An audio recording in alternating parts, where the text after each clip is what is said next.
आप लोगों के लिए हम आ चुके हैं। जिसका आप लोगों का था इंतजार, वो इंतजार की घड़ी आप लोग की खत्म हो चुकी है। मैं आ चुका हूं। चलिए भाई आ जाइए, फटाफट फटाफट आ जाइए। शानदार तरीके से हम लोग देखेंगे। 226 नंबर सेट है। इसके पहले आप लोग जितना सेट देखे हैं रिवीजन कीजिएगा, लेकिन आगे वाला सेट में आप लोगों को मैं एकदम माइंड में एकदम मैं आप लोगों को एकदम जैसे टॉनिक पीते हैं ना, टॉनिक पीते हैं फायदा करता है, वैसे ही टॉनिक आप लोग को देते रहूंगा। आराम से आप लोग पढ़ाई करते रहिए, शानदार तरीके से, जानदार तरीके से। चलिए आप लोगों का पहला क्वेश्चन आपके स्क्रीन पर पड़ चुका है और जवाब दीजिए शानदार तरीके से। क्या कह रहा है हमारा पहला क्वेश्चन है कि एनीमोमीटर से मापते हैं। ये बताइए भाई, ये हमारा मेजरमेंट का क्वेश्चन है। एनीमोमीटर से क्या मापा जाता है? तो सबसे पहली बातें समझ लीजिएगा कि एनीमोमीटर जो होती है हवा की गति और शक्ति मापता है। हवा की गति और शक्ति को मापने के लिए एनीमोमीटर का यूज किया जाता है। तो हम लोगों का आंसर स्पष्ट रूप से बन रहा है, एनीमोमीटर हवा की गति और शक्ति का मेजरमेंट करता है। तो हम कह देंगे कि हवा की गति एवं शक्ति, हवा की गति और शक्ति को मापता है। शक्ति को मापता है कौन हमारा? तो कहिएगा जिसका नाम है एनीमोमीटर। एनीमोमीटर हवा की गति और शक्ति को मापता है। आपके मन में उठता होगा कि और सर ये बाकी सब क्या मापता है? तो हम जैसे बतला रहे हैं वैसे पढ़िए, एकदम हूबहू ऑप्शन के साथ क्वेश्चन आएगी आपकी। हवा की गति को हमने मापा, हवा की गति और शक्ति को एनीमोमीटर से, लेकिन सापेक्षिक आर्द्रता को, रिलेटिव ह्यूमिडिटी को मापने के लिए हम लोग हाइग्रोमीटर का प्रयोग करते हैं। कौन मीटर? हाइग्रोमीटर। हाइग्रोमीटर, हाइड्रो नहीं, not hydro, that means hydro, आपका ये हाइग्रोमीटर। लेकिन एगो होती है हाइड्रोमीटर होती है, एगो होती है हाइड्रोमीटर जो होती है ना, ये हमारा आपेक्षिक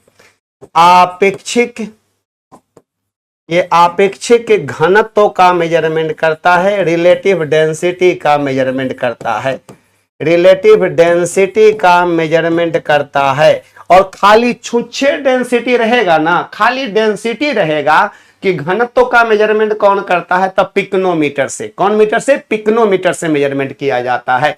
अब यहां पर एक और है, वायु की दिशा को मेजरमेंट करने के लिए किसका यूज किया जाता है? तो वायु फलक का प्रयोग किया जाता है। वायु फलक, कहिएगा वायु फलक का प्रयोग करते हैं। अच्छा है, इसी को कहा जाता है विंड वेज कहा जाता है। विंड वेज के नाम से विंड वेन के नाम से जानते हैं, विंड वेन के नाम से जानते हैं।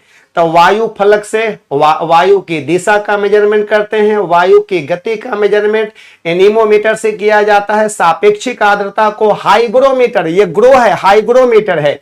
और हाइड्रोमीटर जो होती है आपेक्षिक घनत्व का मेजरमेंट किया जाता है, रिलेटिव डेंसिटी का मेजरमेंट किया जाता है। चलिए बन गया आपके प्रश्न का, हमने प्रश्नों का पोस्टमार्टम करना शुरू कर दिया। चलिए आगे बढ़ जाते हैं, हम लोग नेक्स्ट की ओर आ जाते हैं। भाई अगला क्या है जरा देख लीजिए आप लोग। तो यहां पर लीजिए अगला सवाल, यहां 2 नंबर सवाल है, बहुत इंपॉर्टेंट, बहुत शानदार है, बहुत ही शानदार है, बहुत शानदार है। ये लीजिए दूसरा क्वेश्चन क्या है? यदि एक बस, पढ़िए पहले पढ़ना है सवाल को। यदि एक बस सीधे रास्ते पर चल रही है, यदि एक बस सीधे रास्ते पर चल रही है, अचानक दाईं ओर एक तेज मोड़ लेती है, तो बस में बैठा यात्री, आप लोग पढ़े होंगे जड़त्व के बारे में, पढ़े हैं ना? जड़त्व क्या है? इनर्शिया क्या है? तो पहले बातों को समझिए, इनर्शिया क्या है? तो इनर्शिया जो है ना, ये प्रत्येक m द्रव्यमान वाली वस्तु का वह गुण है जिसमें वस्तु कहती है कि अरे भाई हम विराम में है तो हमें विराम में रहने दीजिए, अगर हम गति में है तो हमें गति में रहने दीजिए, बाहर से कोई बल लगाकर हमें डिस्टर्ब मत कीजिए, मैं उस डिस्टर्बेंस का विरोध करता हूं। यही बात कहता है प्रत्येक m द्रव्यमान वाली वस्तु, और इसी गुण को जड़त्व का गुण कहा जाता है। जब हम लोग जड़त्व पढ़ेंगे, टाइप्स ऑफ इनर्शिया पढ़ेंगे, तो एक होता है विराम का जड़त्व, एक होता है गति का जड़त्व। तो आप लोग पढ़े होंगे विराम का जड़त्व और गति का जड़त्व, लेकिन एगो होता है दिशा का भी जड़त्व होती है। तो बताइएगा दिशा के जड़त्व में वस्तु कहता है कि अगर हम जा रहे हैं, अगर हम बाईं ओर जा रहे हैं तो हमेशा हम बाईं ओर ही जाना चाहेंगे, हम अपने गति की दिशा में परिवर्तन का विरोध करते हैं। दिशा के जड़त्व में वस्तु कहता है कि गति की दिशा में परिवर्तन का हम क्या करते हैं, विरोध करते हैं। अगर हम दाईं ओर अचानक दाईं ओर एक तेज मोड़ लेते हैं तो बस में बैठा यात्री अपोजिट दिशा में झुक जाएगा, माने कि बाईं ओर झुकेगा। वो किधर झुकेगा तो कहिएगा हाँ सर जी ये किधर झुकने वाला है, तो कहेंगे कि ये रहा आप लोगों का बाईं ओर रहा, बाईं ओर झुकेगा। चलिए भाई यही आपके प्रश्न का जवाब होगा और ये इसका नाम हो जाएगा दिशा का जड़त्व। क्या नाम हो जाएगा, दिशा का जड़त्व हो जाएगी। दिशा का जड़त्व हो गया हमारा इनर्शिया ऑफ डायरेक्शन हो गया, जिसको हम लोग कहते हैं inertia of direction. Inertia of direction के नाम से जाना जाता है। इसके वजह से होती है ये, इसी के वजह से होती है इनर्शिया ऑफ डायरेक्शन का ये एग्जाम्पल हो जाएगा। जड़त्व को बांट कर पढ़िएगा तो विराम का जड़त्व होता है, गति का जड़त्व होता है, दिशा का जड़त्व होता है और दिशा के जड़त्व में वस्तु अपने गति की दिशा में परिवर्तन का विरोध करती है। कहिएगा इसमें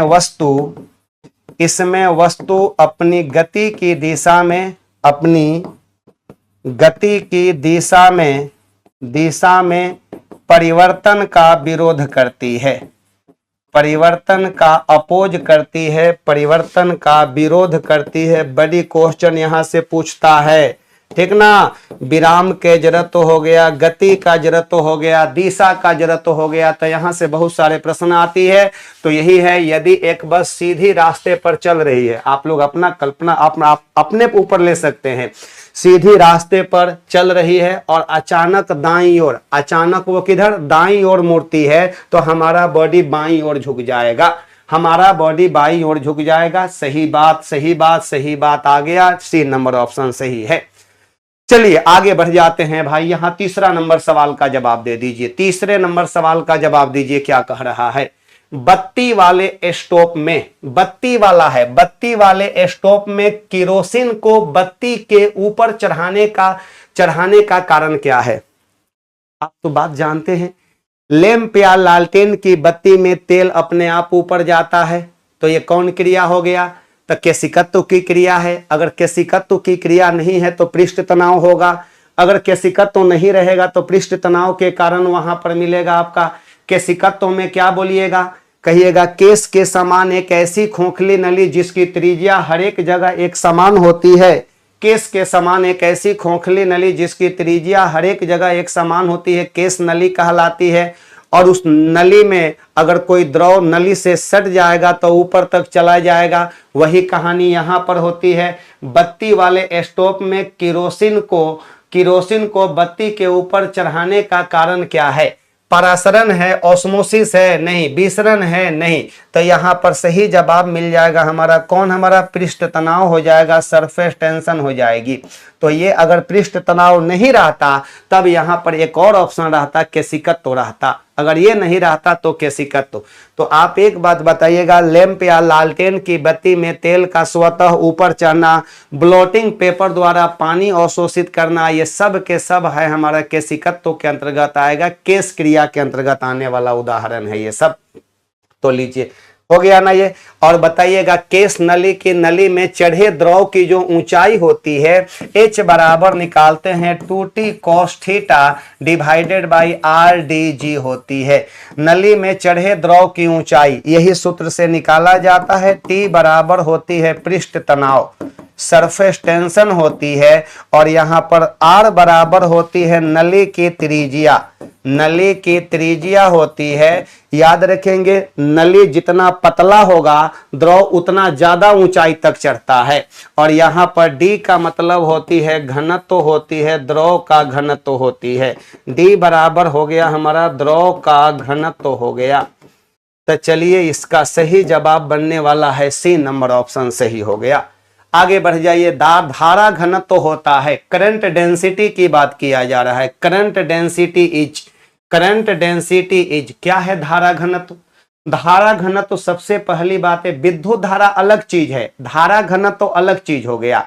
विद्युत धारा हमारा एक अदिश राशि है। सुनिए मेरी बात, पहले विद्युत धारा की बात करेंगे तब विद्युत धारा की बात किया जाए, इलेक्ट्रिक करंट की बात करते हैं। इलेक्ट्रिक करंट की अगर बात किया जाए तो ये हमारा स्केलर क्वांटिटी होती है। स्केलर आप कहिएगा कि स्केलर है, ये हमारा अदिश होती है, लेकिन यही अगर धारा घनत्व रहता, करंट डेंसिटी रहता, तो करंट डेंसिटी में क्या कहते हैं, कहिएगा कि किसी चालक तार के यूनिट एरिया से, किसी चालक तार के इकाई क्षेत्रफल से कितना धारा गुजरती है, वही ना धारा घनत्व कहलाती है, उसी को करंट डेंसिटी कहा जाता है।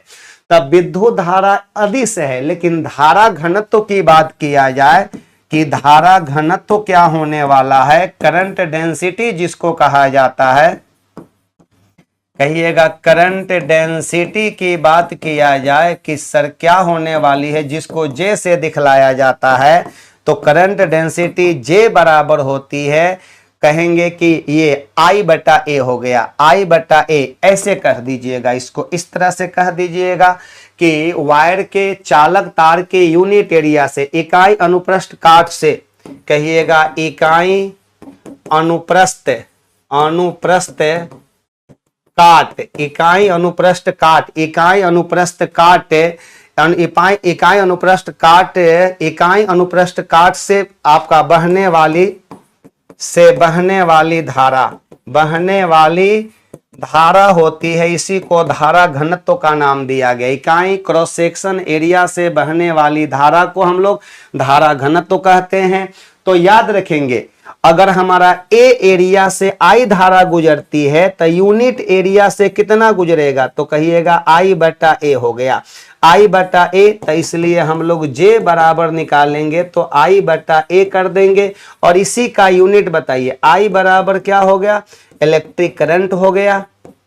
आई बराबर, ए मत समझिए कि एम्पियर है, आई बराबर इलेक्ट्रिक करंट हो गया, और यहां पर हमारा कहिएगा ए बराबर एरिया हो गया। ए बराबर क्या हो गया, एरिया हो गया। इसका यूनिट अगर पूछ दिया जाए कि इसका यूनिट क्या होने वाला है, तो कहिएगा एम्पियर बटा मीटर का स्क्वायर, एम्पियर बटा मीटर का स्क्वायर हो जाएगा। लेकिन ये हमारा वेक्टर होती है, ये हमारा क्या होती है, सदिश राशि होती है। तो डायरेक्ट समझ लीजिए ना, आप लोग डायरेक्ट पूछ लीजिएगा कि ये हमारा वेक्टर क्वांटिटी होती है। तो ये धारा घनत्व कह रहा है, विद्युत धारा नहीं कह रहा है यार, धारा घनत्व कह रहा है, करंट डेंसिटी कह रहा है। जैसे ये तार हो गया, इस वायर के यूनिट एरिया से, इस तार के इकाई क्षेत्रफल से कितना धारा गुजरती है, यही धारा घनत्व कहलाती है। तो सिंपल पूछ रहा है, सिंपल। अगर कभी कभी इसका मात्रक भी पूछ देता है, कभी कभी इसका बीमा भी पूछ देता है, डायमेंशन, और यहां पर आपसे सिंपली पूछा रहा है कि वेक्टर है कि स्केलर है। तो धारा घनत्व तो होता है एक अदिश राशि, गलत हो गया। एक सदिश राशि एकदम सही जवाब, बीमाहीन, कहिएगा सर जी बीमा होता है, इसका डायमेंशन होता है। डायमेंशन क्या होगा, तो कहिएगा कि डायमेंशन एम्पियर का, तो कहिएगा ए, और दूरी का क्या होगा, एल, तो इसका बीमा होगा ए एल का -2, ए एल का -2। चलिए आगे बढ़ जाते हैं हम लोग। देखिए आप लोगों का एनसीईआरटी का बैच आप लोगों का जल्द ही लॉन्च किया जाएगा। भाई हम शुरू से अंत तक एनसीईआरटी पैटर्न को फॉलो कर पढ़ाए हैं, आज से नहीं, लगभग हमको पढ़ाते हुए लगभग 23 साल हो गया। मैं 23 साल का अनुभव आपके पास दे रहा हूं, 23 साल का, 23 इयर्स का अनुभव दे रहा हूं मैं। और आप लोग पढ़िए, बढ़िया से समझिए, और मैं वही चीजें बताऊंगा जो जेन्युइन बातें हैं, जो एकदम जमीनी बातें हैं। मैं कभी भी ट्रिक देने की कोशिश नहीं करूंगा। हाँ, जहां ट्रिक देने की है कि जहां पर वो ट्रिक हमेशा कायम रहे, वहां पर मैं उस क्वेश्चन को ट्रिक के माध्यम से बताऊंगा। लेकिन मैं ट्रिक बहुत कम देता हूं, मैं वो चीजें बतलाता हूं जो सीधा डायरेक्ट आपके दिमाग में घुस जाए। चलिए देख लीजिए, फ्यूज का सिद्धांत क्या है। फ्यूज का सिद्धांत पूछ रहा है। अरे भाई फ्यूज का नाम सुने हैं, इलेक्ट्रिक फ्यूज का नाम सुने हैं ना, तब सबसे पहली बात है इलेक्ट्रिक फ्यूज की बात करते हैं। तो इलेक्ट्रिक फ्यूज जो होती है ना, विद्युत धारा के उष्मीय प्रभाव पर आधारित है, और विद्युत धारा के उष्मीय प्रभाव की खोज महान वैज्ञानिक जूल साहब ने किया था। कौन किया था? जूल साहब ने किया था। तो बताइएगा ये जो है फ्यूज का सिद्धांत किस पर आधारित है? रासायनिक प्रभाव पर? एकदम नहीं, गलत हो जाएगा। यांत्रिक प्रभाव पर, मैकेनिकल इफेक्ट पर? नो। कहिएगा विद्युत धारा के ऊष्मीय प्रभाव पर आधारित है, thermal effect of electric current पर आधारित है। यही जवाब हमारा सही बनने वाला है। और याद रखिएगा इलेक्ट्रिक फ्यूज के बारे में हम यहां देने जा रहे हैं, जो दे रहे हैं वो पढ़ लीजिए, एकदम एकदम एकदम सटीक बात है। कहिएगा कि इलेक्ट्रिक फ्यूज की बात करते हैं हम लोग कि ये क्या है। तो सबसे पहली बातें तो समझ लीजिएगा कि ये विद्युत धारा के ऊष्मीय प्रभाव पर आधारित है। तब विद्युत धारा के ऊष्मीय प्रभाव पर और कौन कौन सा यंत्र आधारित है? तो कहिएगा इलेक्ट्रिक फ्यूज होता है, रूम हीटर होता है, इमर्सन रड होती है, जो पानी गर्म करने वाला लपेटुआ हुआ रड ना है, वही इमर्सन रड होती है, टोस्टर होती है। इसके बाद में आपका विद्युत तंदूरी होती है, चाहे आप लोग देख लीजिएगा। तब विद्युत हीटर हो गया, माने कि वो सभी का सभी यंत्र जिसमें विद्युत देने पर वो गर्मी देता है, वो गर्मी पैदा करता है, वो सब का सब आपका हीटिंग इफेक्ट पर आधारित है। और इसके लिए हमारे महान वैज्ञानिक जूल साहब ने एक नियम दिया था जिसे जूल का नियम कहते हैं। और जूल साहब का क्या कहना था वो भी बातें हम लिखेंगे। तो ये बताइएगा इलेक्ट्रिक फ्यूज जो होती है तो कहिएगा सीसा तथा टीन का बना मिश्र धातु, सीसा और टीन का बना मिश्र धातु होती है। सीसा का संकेत Pb और टीन का संकेत Sn का बना मिश्र धातु होती है, बना मिश्र धातु होती है। याद रखेंगे सीसा की मात्रा जो होती है, इसकी मात्रा जो होती है लगभग 37% होती है, टीन की मात्रा लगभग 63% होती है। टीन की मात्रा जितनी ज्यादा होती है उतना ये बेटर क्वालिटी का होता है, क्योंकि फ्यूज कहता है कि हमारा गलनांक जितना कम होगा हमारी क्वालिटी उतनी अच्छी होगी। कौन बात कहता है? ये फ्यूज कहता है। तो देखिए सीसा और टीन का बना मिश्र धातु होती है ये। अब यहां पर देखिएगा तो ये यहां पर इसकी मात्रा जो होती है, इसकी मात्रा दोनों की मात्रा कह दिया जाए तो ये कह दीजिएगा 37% और प्लस 63% होती है। 37% और 63% होती है। टीन की अमाउंट मात्रा ज्यादा होती है क्योंकि दोनों का गलनांक अलग अलग होती है। जिसका गलनांक जितना कम होता है, माने कि दोनों में से गलनांक अगर कह दिया जाए, Sn का गलनांक 232 डिग्री सेल्सियस होती है और Pb का गलनांक जो होती है आपका 327 डिग्री सेल्सियस होती है। तब गलनांक तो कम है टीन का ना, तो टीन का मात्रा ज्यादा होगा। हम जो बातें बता रहे हैं वो बातें एकदम सीख जाइए, आप लोग सीख जाइए। आप सीखे हैं कि नहीं सीखे हैं? क्वेश्चन पर आप लोग अटैक करते हैं डायरेक्ट। क्वेश्चन पर तो अटैक करना ही करना है और साथ साथ क्वेश्चन के आगे पीछे बाएं दाएं जितने भी प्रश्न पूछे जाते हैं वो सबको भी देखनी है। अब ये देखिएगा फ्यूज को हम लोग परिपथ में कैसे जोड़ते हैं। अब यहां पर कह दीजिएगा कि परिपथ में सीरीज में जोड़ा जाता है, सीरीज में कनेक्ट की जाती है, सीरीज में समूहित की जाती है, सीरीज में समूहित की जाती है, समूहित की जाती है। सही जवाब हो गया, सीरीज में समूहित की जाती है। और याद रखिएगा क्षमता को एम्पियर में व्यक्त की जाती है, क्षमता को एम्पियर में व्यक्त की जाती है। क्या चीज में? एम्पियर में व्यक्त की जाती है, व्यक्त की जाती है। सही जवाब हो गया। तो एक बात बताइएगा, फ्यूज की क्षमता को एम्पियर में व्यक्त की जाती है। लोग नहीं कहता है कि 5 एम्पियर का फ्यूज लेना है, तो 5 एम्पियर फ्यूज का मतलब क्या हुआ? 5 एम्पियर फ्यूज का मतलब हुआ कि 5 एम्पियर से अगर ज्यादा धारा उस परिपथ से बहेगा तो फ्यूज के तार का गलनांक कम होने के कारण वो टूट जाएगा और परिपथ को भंग कर देगा। सही तो जवाब हो गया। और हमारे घरों में जो पैरेलल क्रम में जो डिवाइस लगे होते हैं उसको जलने से बचा लेगा। चलिए यहां पर हो गया। इतनी बातों को समझिए, बाकी और बातें आपको बताएंगे। ये बताइए जूल का नियम, ये जो होती है ना विद्युत धारा का ऊष्मीय प्रभाव में आप लोग कहिएगा कि H बराबर होती है I² RT जूल होती है। अगर इसी को कैलोरी में बदलना होगा ना, अगर इसी को कैलोरी में बदलिएगा तो 4.2 से भाग दे दीजिएगा। इसी को कहा जाता है जूल का नियम कहा जाता है, इसी को हम लोग जूल का नियम कहते हैं। तो जूल साहब का क्या कहना था कि किसी तार से किसी आपका हीटिंग एलिमेंट से जो ऊष्मा उत्पन्न होती है धारा के वर्ग का समानुपाती, प्रतिरोध का समानुपाती और समय का समानुपाती होता है। और इसको पावर के रिस्पेक्ट में भी तोड़ सकते हैं। आपका VIT के रेस्पेक्ट में भी तोड़ सकते हैं हम लोग। और इसको क्या तोड़ सकते हैं तो कहिएगा H बराबर होता है P गुने T आपका जूल के बराबर, P गुने T जूल के बराबर। लो हम तोड़िए देते हैं यार, क्या याद करोगे। और यहाँ पर और कर लिख सकते हैं H बराबर होती है V गुने I गुने T जूल कर सकते हैं। इतना जूल हो गया हमारा, ये भी लिख सकते हैं आप लोग।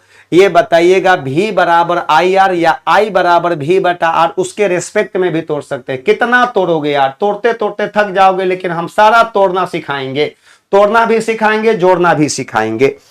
लीजिए आगे बढ़ जाइए आप लोग। अब यहां पर इसका आंसर बन गया कि नहीं बन गया, एकदम बन गया है हमारा। अगला है कि ट्रांसफार्मर का क्रोड बना होता है।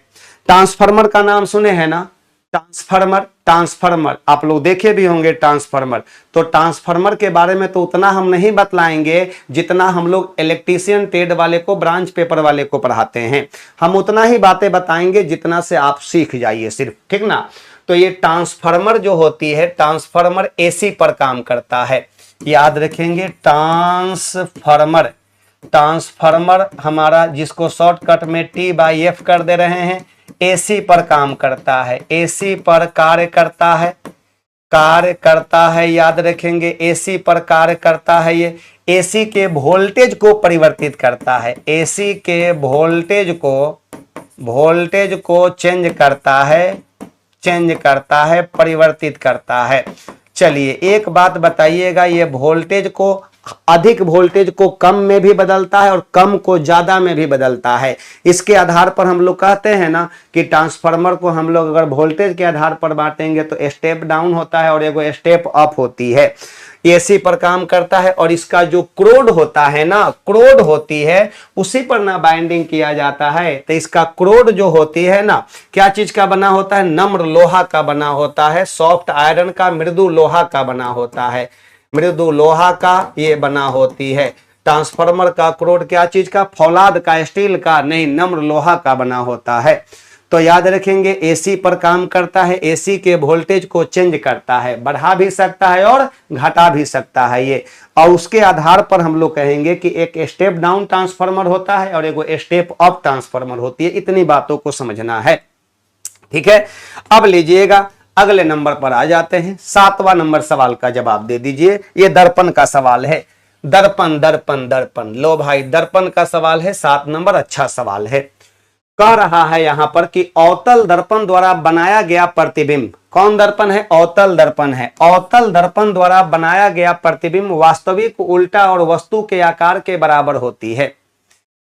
हम सबसे पहली बातें आप लोगों को बताने जा रहे हैं, ये कौन सा दर्पण है तो कहिएगा कि ये हमारा रहा अवतल दर्पण रहा, ये रहा हमारा अवतल दर्पण रहा, ये रहा प्रधान अक्ष रहा, मुख्य अक्ष रहा। और यहाँ ध्यान देना है, यहाँ पर बिंदु P हो गया, ध्रुव हो गया। दर्पण सतह के मध्य बिंदु को ध्रुव कहा जाता है, पोल कहा जाता है।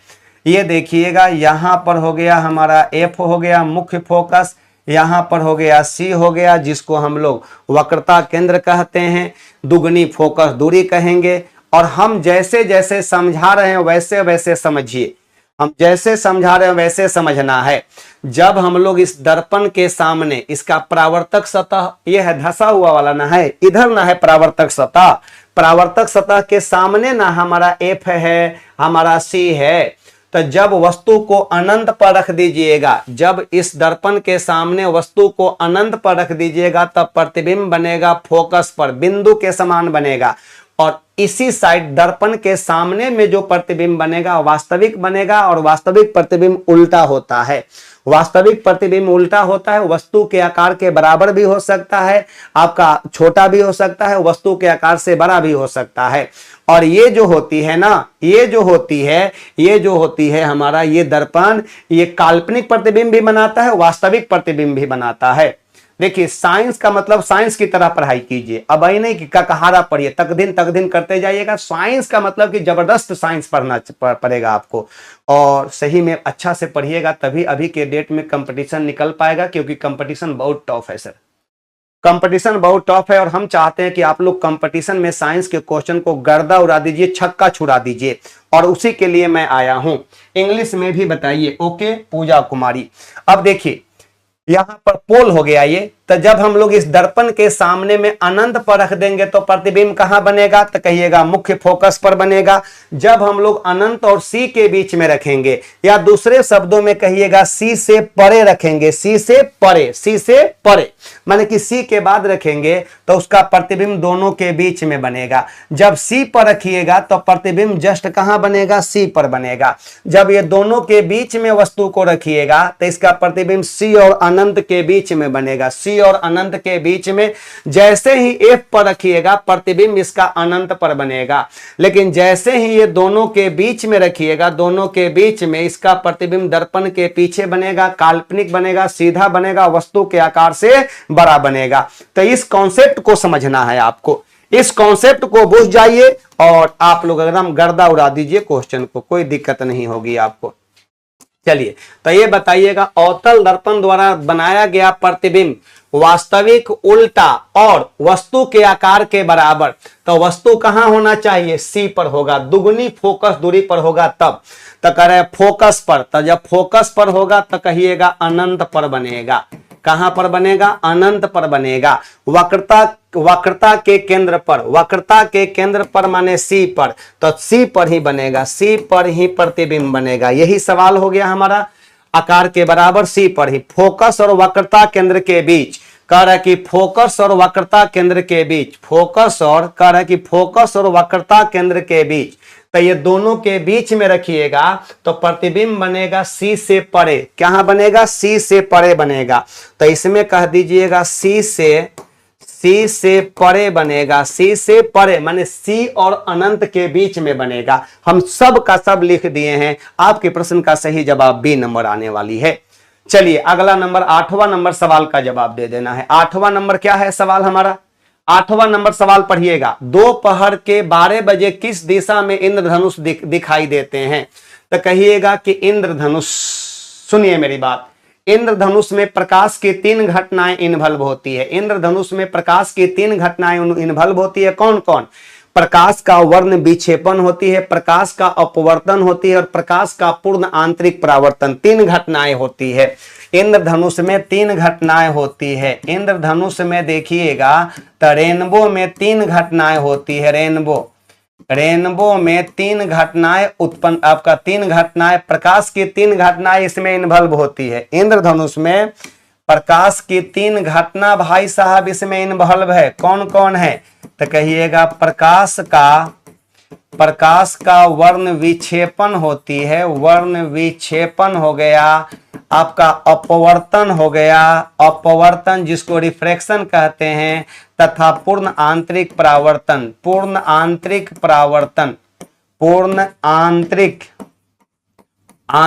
परावर्तन जिसको कहते हैं, जिसको हम लोग शॉर्टकट में TIR के नाम से जानते हैं।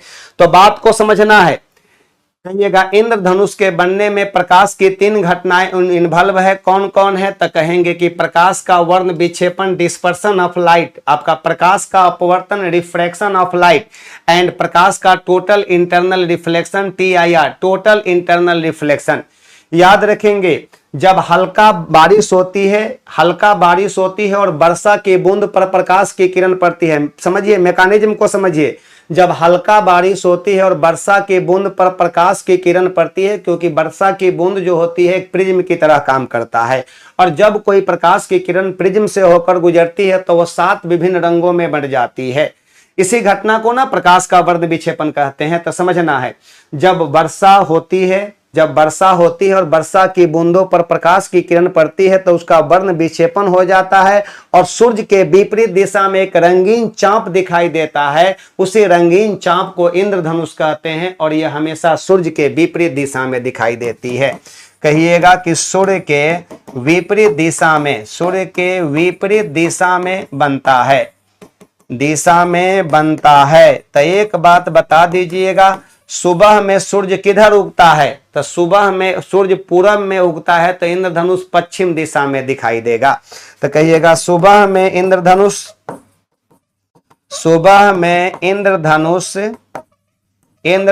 जो होती है, सुबह में इंद्रधनुष किधर, तो कहिएगा पश्चिम में, कहिएगा सुबह में इंद्रधनुष, बताइए सुबह में सूर्य पूरब में उगता है ना, तो पश्चिम में दिखाई देगा। सुबह में इंद्रधनुष पश्चिम में तथा शाम में पूरब दिशा में दिखाई देगा। पूरब दिशा में दिखाई देगा। लेकिन अगर बात करते हैं दोपहर 12 बजे सूर्य ठीक हमारे माथा के ऊपर होता है। 12 बजे देखिएगा एकदम माथा के ऊपर रहेगा। तो सुबह आपका दोपहर 12 बजे इंद्रधनुष दिखाई नहीं देगा, क्योंकि सूर्य उस समय ठीक हमारे माथे के ऊपर होती है। तो हम कह सकते हैं कि दोपहर 12 बजे इंद्रधनुष दिखाई नहीं देती है। इंद्रधनुष दिखाई नहीं देती है। तो यही बातें तो हम लिख भी दिए हैं। और सही जवाब कौन है? दोपहर 12 बजे किस दिशा में इंद्रधनुष दिखाई देता है? नहीं दिखाई देगा, क्योंकि हमारे माथे के ऊपर में अब क्या होता है? कहिएगा सूर्य होती है। पश्चिम में, दक्षिण में या नहीं देखे जा सकते हैं। सी नंबर ऑप्शन सही है। सी नंबर ऑप्शन सही हो जाएगा। लीजिए अगला सवाल पर आ जाते हैं। पढ़ने के काम में आने वाला ग्लासेस किस प्रकार के लेंस से बनते हैं? किस प्रकार के लेंस से बनते हैं? पढ़ने वाला है, रीडिंग कह रहा है कि रीडिंग आपका रीडिंग करने वाला। तो रीडिंग करने वाला में हम लोग यूज करते हैं कौन सा लेंस? तो उत्तल लेंस का यूज करेंगे हम लोग। ये रीडिंग करने वाला में उत्तल लेंस यूज करेंगे। और रीडिंग करने वाला जो लेंस होती है उसका नाम है सरल सूक्ष्मदर्शी, कहते हैं सिंपल माइक्रोस्कोप। तो हम कह सकते हैं कि सिंपल माइक्रोस्कोप में, सरल सूक्ष्मदर्शी में माने कि सिंपल माइक्रोस्कोप में एक कम फोकस दूरी वाला, ज्यादा नहीं, कम फोकस दूरी वाला उत्तल लेंस होता है। जब फोकस दूरी कम होगा तो इसकी आवर्धन क्षमता ज्यादा होगी ना। आपका कम फोकस दूरी वाला उत्तल लेंस होता है, याद रखेंगे। और ये बताइएगा सरल सूक्ष्मदर्शी में कम फोकस दूरी वाला उत्तल लेंस होता है, और सरल सूक्ष्मदर्शी को ही रीडिंग ग्लास के नाम से भी जाना जाता है। कौन नंबर ऑप्शन सही होगा? तो कहिएगा कि ये रहा हमारे प्रश्न का सही जवाब, option number B. Option number B हमारे प्रश्न का सही जवाब हो जाएगा। ये दोनों नहीं मानना है, दोनों गलत है, दोनों गलत नहीं। अवतल दर्पण का अवतल लेंस, यहां देखिएगा यहां पर किस प्रकार के लेंस का उपयोग किया जाता है। तो अगर अवतल लेंस की बात किया जाए, अवतल लेंस की बात करते हैं, तो अवतल लेंस का उपयोग जो होती है ना, सुनिए मेरी बात, अवतल लेंस की बात करते हैं तो निकट दृष्टि दोष को दूर करने के लिए, निकट दृष्टि दोष जिसका नाम हो गया मायोपिया को दूर करने के लिए, मायोपिया को दूर करने के लिए किया जाता है, करने के लिए। और याद रखिएगा उत्तल लेंस का उपयोग हम लोग निकट दृष्टि दोष की दूर दृष्टि दोष को दूर करने के लिए। चलिए आपके प्रश्न का सही जवाब है कि रीडिंग ग्लास के रूप में किसका यूज करेंगे हम लोग? तो उत्तल लेंस का। और रीडिंग ग्लास के रूप में जो हम लोग सूक्ष्मदर्शी यूज करते हैं, सरल सूक्ष्मदर्शी, जिसको सिंपल माइक्रोस्कोप के नाम से जाना जाता है। चलिए किन्हीं को कोई दिक्कत नहीं ना, एक बार कमेंट्स बॉक्स में हमें बताइए, एक बार बताया जाए सर, एक बार मैं आपको वो सारी चीजें बतला रहा हूं जो आपके एग्जाम में पेपर में छपती है, क्वेश्चन पेपर में जो क्वेश्चन छपती है। लेकिन सब बातों को इस बोर्ड पर लिखना संभव नहीं है, बोर्ड कम पड़ जाएगा। अगर बोर्ड बड़ा रहता ना तब पढ़ाते तो जम कर पढ़ाते हैं हम लोग, शुरू से अंत तक। आज से मैं नहीं बल्कि 23 साल का अनुभव मैं आपको दे रहा हूं ये।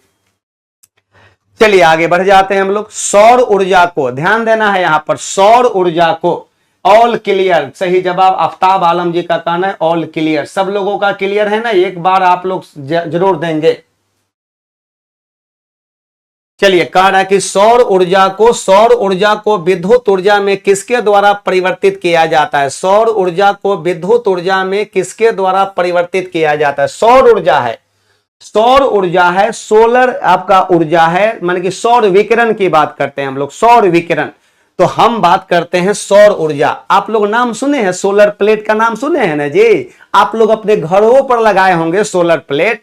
तो एक बात बताइएगा, सोलर पैनल हो गया, सोलर प्लेट हो गया, तो ये बताइएगा ऊपर में जब उस पर सूर्य की रोशनी पड़ती है तो वो बताइएगा वो सौर ऊर्जा को विद्युत ऊर्जा में बदलता है, उसी का नाम है फोटोवोल्टेइक सेल। फोटोवोल्टेइक सेल कहा जाता है। लेक्लांची सेल तो कहिएगा नहीं सर, लेक्लांची सेल में तो रसायन होता है, ये रासायनिक ऊर्जा को विद्युत ऊर्जा में, वोल्टेइक सेल भी रासायनिक ऊर्जा को विद्युत ऊर्जा में, ये दोनों का दोनों करता है। रासायनिक ऊर्जा को विद्युत ऊर्जा में बदलता है, ये विद्युत ऊर्जा में ये कन्वर्ट करता है। लेकिन ये जो होती है सौर ऊर्जा को विद्युत ऊर्जा में बदलता है, जिसको सौर सेल कहते हैं या हम लोग फोटोवोल्टेइक सेल के नाम से जानते हैं। समझ गए में आ गई? तो ये बताइए ऑलरेडी इसमें आपका रसायन होती है। लेक्लांची सेल का ही, लेक्लांसी सेल का ही विकसित रूप होता है शुष्क सेल, सूखा सेल। सूखा सेल में हम लोग अमोनियम क्लोराइड का यूज करते हैं ना रसायन के रूप में, अमोनियम क्लोराइड हो गया, जिंक क्लोराइड का यूज करते हैं, तो इसका रसायन होता है। और याद रखेंगे लेक्लांची सेल का ही विकसित रूप होता है हमारा शुष्क सेल होती है, इसमें रसायन होता है, यह रासायनिक ऊर्जा को विद्युत ऊर्जा में कन्वर्ट करता है, रासायनिक ऊर्जा को विद्युत ऊर्जा में कन्वर्ट करती है। हमारे प्रश्न का सही जवाब आएगा 1 नंबर ऑप्शन।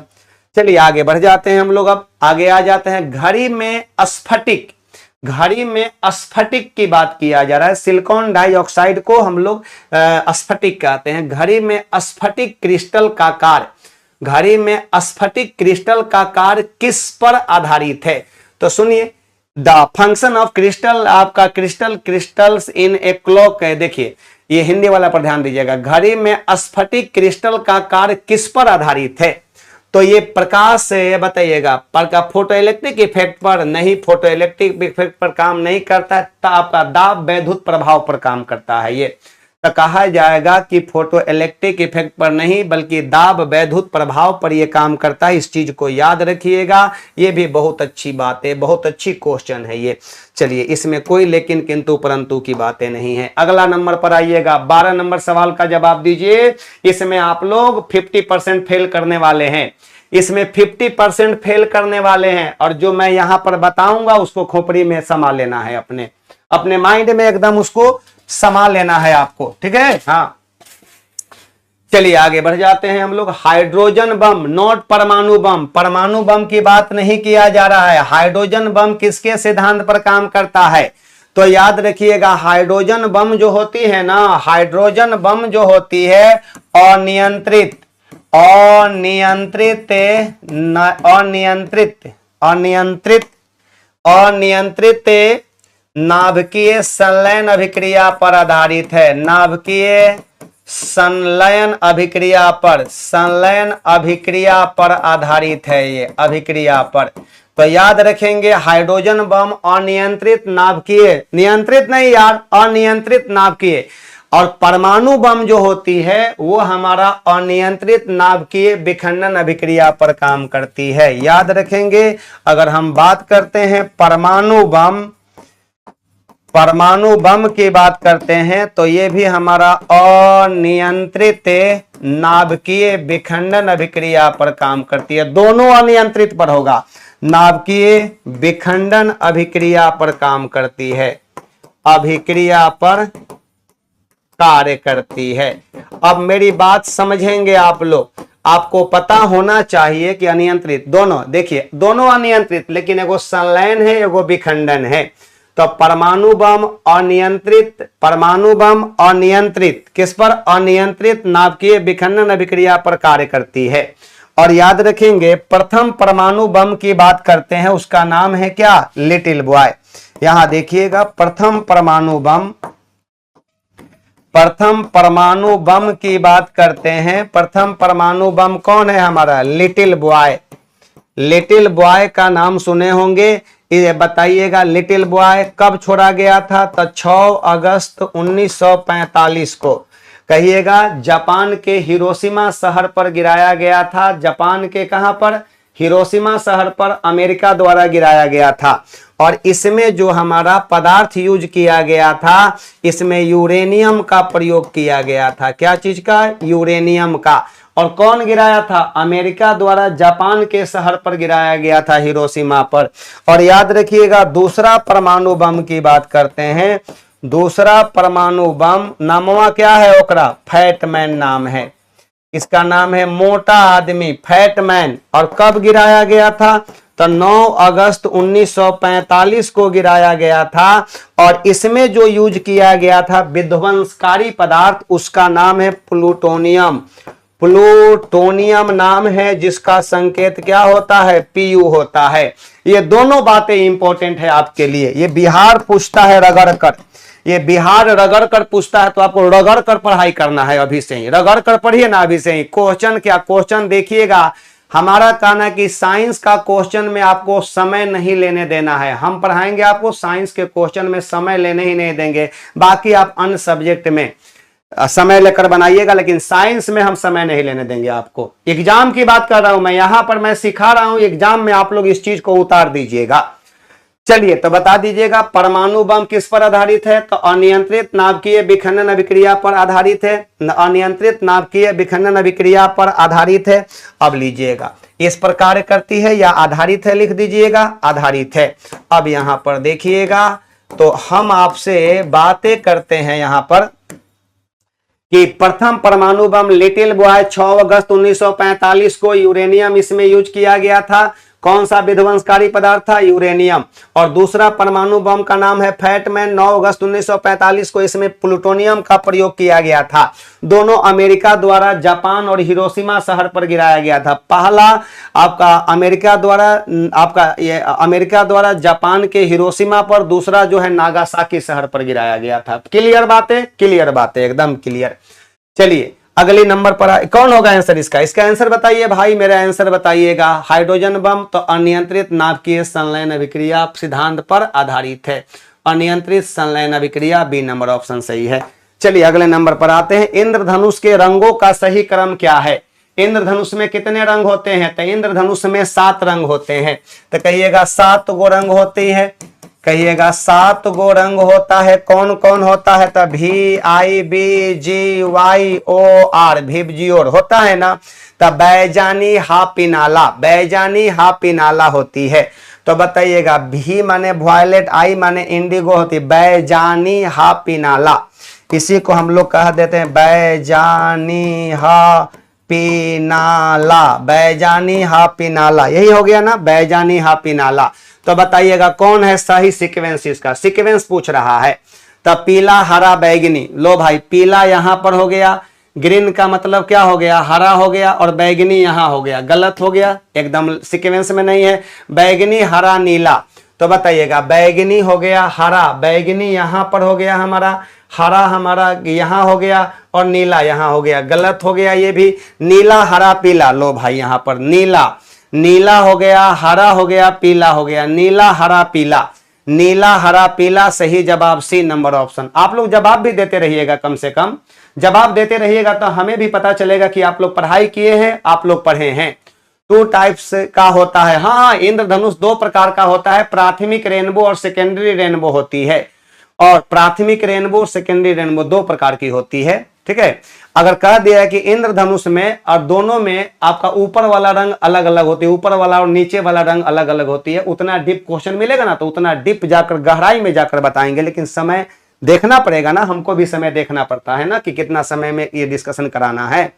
एक बात बताइएगा, इंद्रधनुष का बीच वाला रंग कभी कभी पूछ देता है, तो कभी कभी बीच वाला रंग पूछता है, तो कौन मारिएगा? ये मार दीजिएगा, आपका होगा ना ये। हाँ, अगले नंबर पर आते हैं। जल का वाष्प में परिवर्तन क्या कहलाता है? जल का वाष्प में परिवर्तन क्या कहलाता है?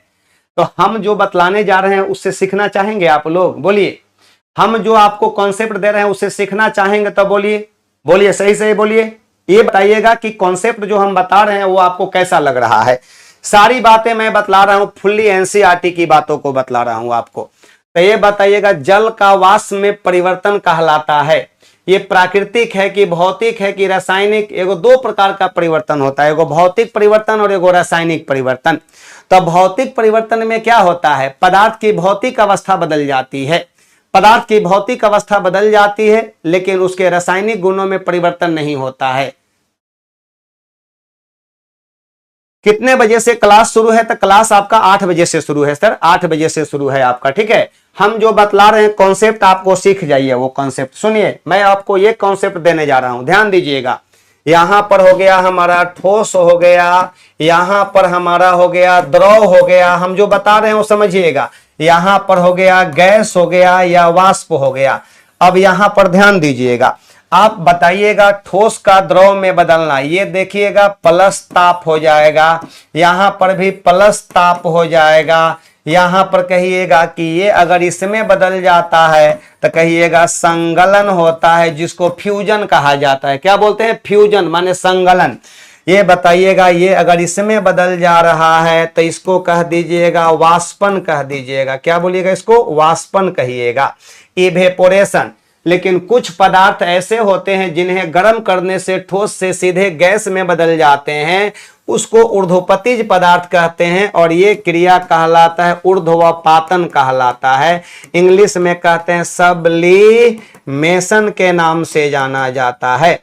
और सुनिए, यहां से जब उष्मा इसमें से ले लेते हैं तो माइनस ताप, इसमें से उष्मा ले लीजिएगा तो माइनस ताप। देखिए प्लस ताप माने उष्मा दे रहे हैं, माइनस ताप माने उष्मा निकल रहा है यहां से। इस चीज को समझ जाइएगा।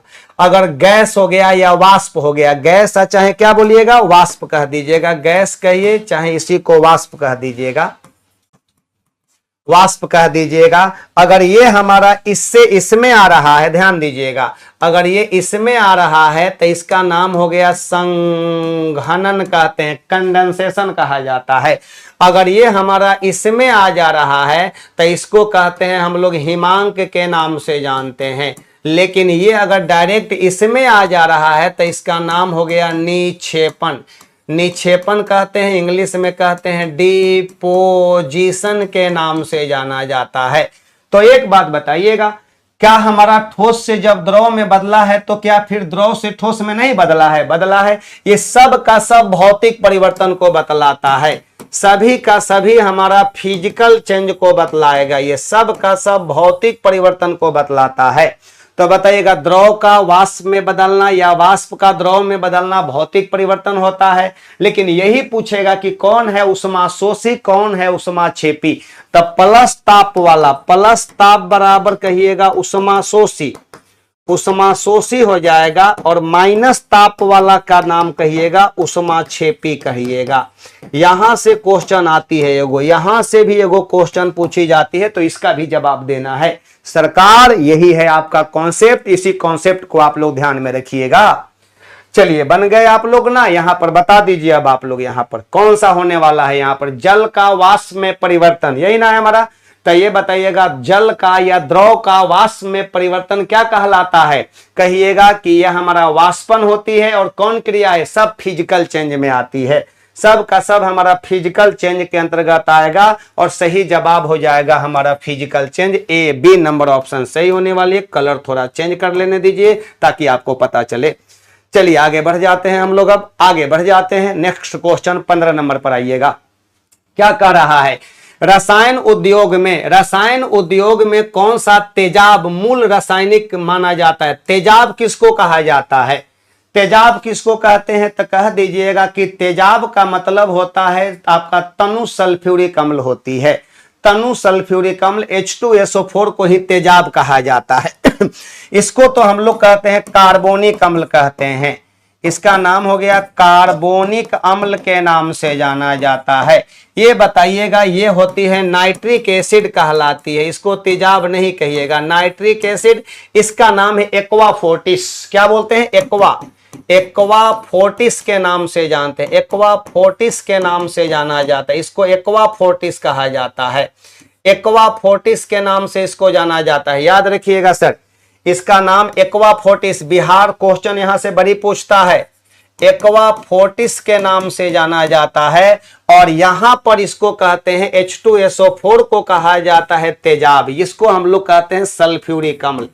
इसी का नाम क्या है? सल्फ्यूरिक अम्ल के नाम से जाना जाता है।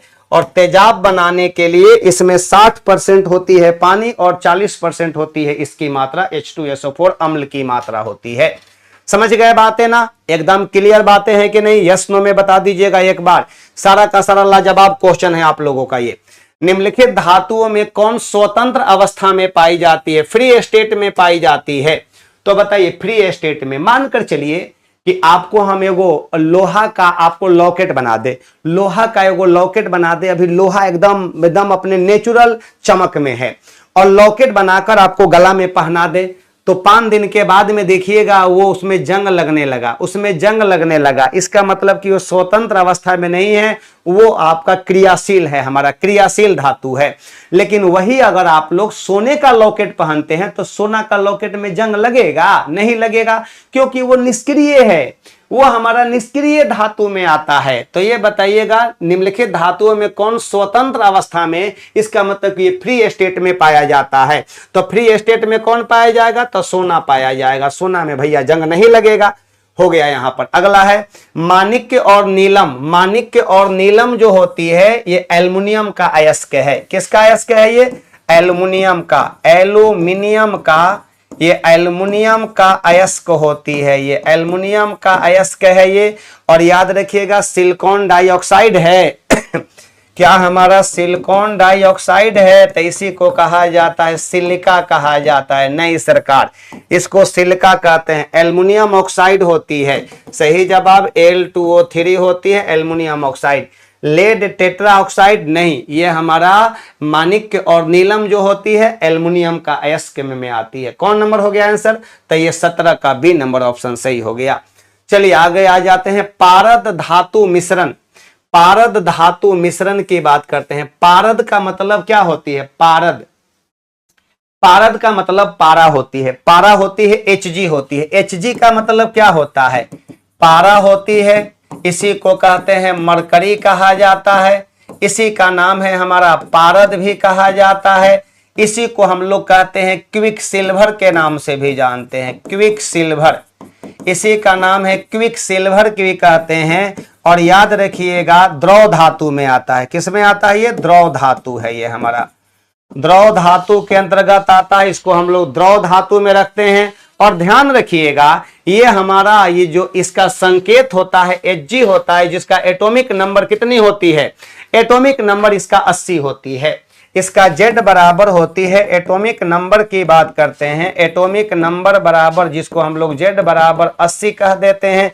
और याद रखिएगा यह अमलगम का निर्माण करती है। ये किसी को भी अपने में घुलाकर अमलगम का निर्माण करती है, लेकिन लोहा अमलगम का निर्माण नहीं करती है। यह अमलगम का यह अमलगम का निर्माण करती है, यह अमलगम का निर्माण करती है। अम्लराज मत भूल जाइएगा, हमें पता है कि आप लोगों के माइंड में कुछ कुछ चलते रहता है हमेशा। अम्लराज अलग चीज होती है और अमलगम अलग चीज होती है। अमलगम जो होती है ना, अमलगम जो होती है, अमलगम में जरूर पारा मिलेगा, माने कि पारा किसी को भी अपने में घुलाकर अमलगम बना लेती है। और किसी भी अमलगम में कॉमन रूप से पाए जाने वाला तत्व कौन होता है? पारा। तो बताइए पारद युक्त मिश्र धातु होती है। सही, सी नंबर ऑप्शन सही है। लीजिए अगले नंबर पर आते हैं। निम्न तत्वों में से किसमें न्यूट्रॉन नहीं होता है? अगर न्यूट्रॉन निकालना होता है आपको, अगर आप न्यूट्रॉन निकालते हैं तो न्यूट्रॉन कैसे निकालते हैं? सबसे पहले बताइए हमें। अगर मानकर चला जाए कि X हमारा कोई तत्व है, Z एटॉमिक नंबर हो गया आपका, यहां पर ये मास नंबर हो गया, तो इसमें से न्यूट्रॉन निकालना होता है तो इसमें से इसको घटा देते हैं, A-Z कर देते हैं। तो न्यूट्रॉन की संख्या निकालना होता है तो द्रव्यमान संख्या माइनस परमाणु संख्या या प्रोटॉन की संख्या निकाल देते हैं। तो बताइए ऑक्सीजन की बात करते हैं तो ऑक्सीजन हमारा क्या है? ऑक्सीजन वाला में O8 क्या होता है? 16। तो इसमें न्यूट्रॉन कितना हो गया? 8 गो। ये बताइए नाइट्रोजन की बात करते हैं, N7 14 हो गया, तो इसमें न्यूट्रॉन को गो हो गया? 7 गो हो गया। और भाई मेरा हाइड्रोजन की बात किया, सिंपल हाइड्रोजन, हाइड्रोजन के 3 समस्थानिक होते हैं, उस समस्थानिक की चर्चा नहीं किया गया, सिंपल हाइड्रोजन की बात किया गया है, प्रोटियम की बात किया गया है। तो H11 इसमें बताइए न्यूट्रॉन कितना हो गया? 0। तो सही जवाब हो गया हाइड्रोजन में हाइड्रोजन के नाभिक में न्यूट्रॉन नहीं होते हैं। और न्यूट्रॉन निकालने के लिए क्या करते हैं? कहिएगा द्रव्यमान संख्या में से परमाणु संख्या को घटाकर न्यूट्रॉन की संख्या निकाल देते हैं। किसके नाभिक में न्यूट्रॉन नहीं होता है? तो हाइड्रोजन के नाभिक में न्यूट्रॉन नहीं होता है। चलिए 20 नंबर सवाल देखिएगा। आप लोग देखे होंगे मछली का उत्सर्जी पदार्थ कौन होता है? मछली का उत्सर्जी पदार्थ कौन होती है? बता दीजिए फटाफट, आप लोग जवाब दीजिए थोड़ा सा। मछली का उत्सर्जी पदार्थ में कौन होती है? सबसे पहली बातें तो आप लोग ये बताइएगा, मछली का उत्सर्जी पदार्थ कौन होती है? बता दो भाई मेरा, कौन होने वाला है मछली का उत्सर्जी पदार्थ? मछली का उत्सर्जी पदार्थ कौन है?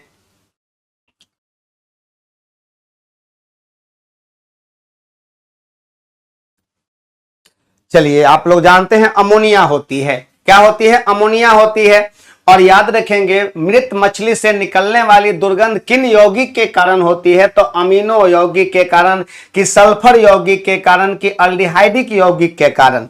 तो सही जवाब कौन सा होने वाला है? तो कहिएगा यस सर जी, 1 नंबर हमारा सही जवाब मिलेगा, 1 नंबर हो जाएगा, क्योंकि उसका उत्सर्जी पदार्थ जो होती है वो हमारा अमोनिया होती है। मछली का मुख्य उत्सर्जी पदार्थ अमोनिया होती है, ठीक ना? हाँ, सही जवाब हो जाएगा, अमोनिया होती है। कि आपका कौन, आपका सही जवाब मिल गया ना, यहां पर सही जवाब बन गया। ठीक है, आगे बढ़ जाते हैं हम लोग अब यहां से।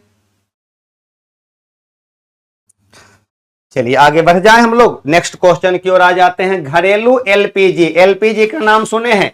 घरेलू एलपीजी, एलपीजी की बात किया जा रहा है, लिक्विफाइड पेट्रोलियम गैस की बात करते हैं। तो ये जो होती है मुख्यतः इथेन, प्रोपेन और ब्यूटेन का मिश्रण होता है, पता है ना?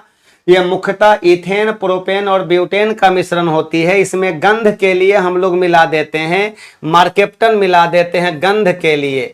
कहिएगा गंध के लिए इथाइल मार्केप्टन मिलाया जाता है, इथाइल मार्केप्टन मिलाई जाती है, इथाइल मार्केप्टन मिलाई जाती है, जिसका सूत्र होता है C2H5HS होती है, C2H5HS होती है, सल्फर का यौगिक होती है। हमारा मार्केप्टन किसका यौगिक है? सल्फर का यौगिक होती है। ये कभी कभी पूछता है कि क्या किसका यौगिक मिलाया जाता है, गंधक सल्फर का कि मैग्नीशियम का?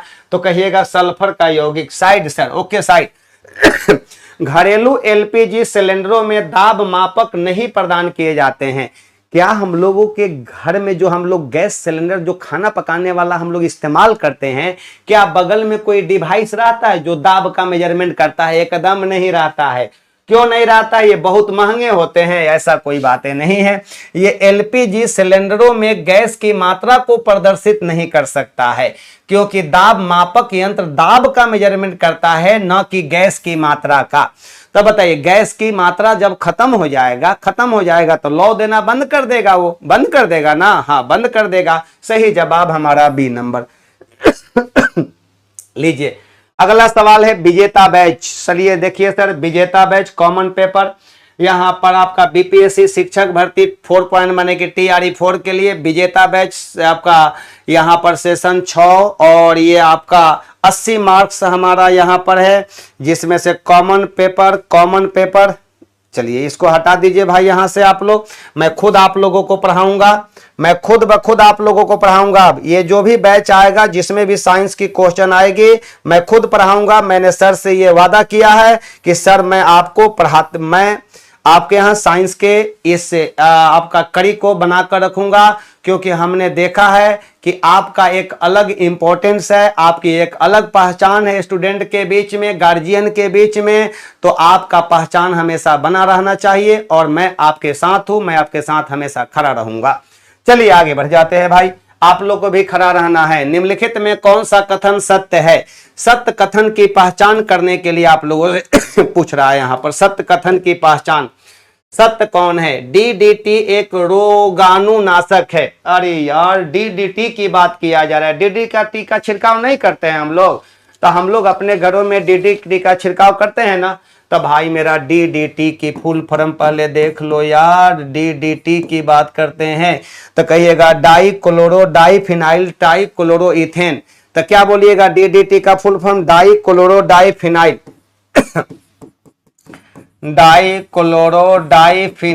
डाईफिनाइल ट्राइक्लोरोइथेन हो गया। तो ये मेरे भाई आप लोग बता दीजिएगा, खोजकर्ता डॉक्टर पॉल मूलर साहब हैं। चलिए भाई, डॉक्टर साहब, डॉक्टर पाल मूलर साहब इसका खोज करता है, डीडीटी का खोज करता डॉक्टर पाल मूलर साहब हैं। और कहिएगा कीटाणुनाशक है, कीटाणुनाशक है हमारा। लेकिन इससे भी बढ़िया कीटाणुनाशक BHC होती है, बेंजीन हेक्साक्लोराइड, इससे भी बढ़िया क्वालिटी का होता है। तब बताइएगा डॉक्टर पाल मूलर है, कीटाणुनाशक है ये। और यहां पर कह रहा है कि रोगाणुनाशक कह रहा है, गलत हो गया ना, हमारा गलत हो गया। तो सही निकालने के लिए कह रहा है ना, सही निकालने के लिए कह रहा है यहां पर आपका TNT। कभी कभी सूत्रों पूछ देता है इसका सूत्र बताइएगा क्या होता है। इसका कभी कभी सूत्र भी आप लोगों से पूछ देता है, तो कहिएगा C14 होती है, H9 होती है, Cl5 होती है, यही इसका सूत्र होती है DDT का। अब ये देखिए TNT टाई नाइट्रोटोलिन होती है। TNT का मतलब क्या होती है? TNT का मतलब होती है ट्राई नाइट्रोटोलिन, TOLUENE, टोलिन होती है, एक विस्फोटक होती है। ये हमारा क्या है? तो कहिएगा विस्फोटक होती है, एक्सप्लोसिव होती है। RDX की बात किया जा रहा है, सही जवाब हो गया RDX एक विस्फोटक है। C नंबर ऑप्शन सही है, ऑप्शन नंबर हमारा C हो गया। रॉयल डिमोलेशन एक्सप्लोसिव होती है, या RDX को कहते हैं आपका RDX का मतलब होती है आपका रिसर्च डिपार्टमेंट एक्सप्लोसिव भी होती है। 22 का कौन नंबर हो गया? C नंबर ऑप्शन सही हो गया। कौन नंबर? ये DDT से भी अच्छा होता है, BHC होती है, BHC होती है, जिसका नाम क्या है?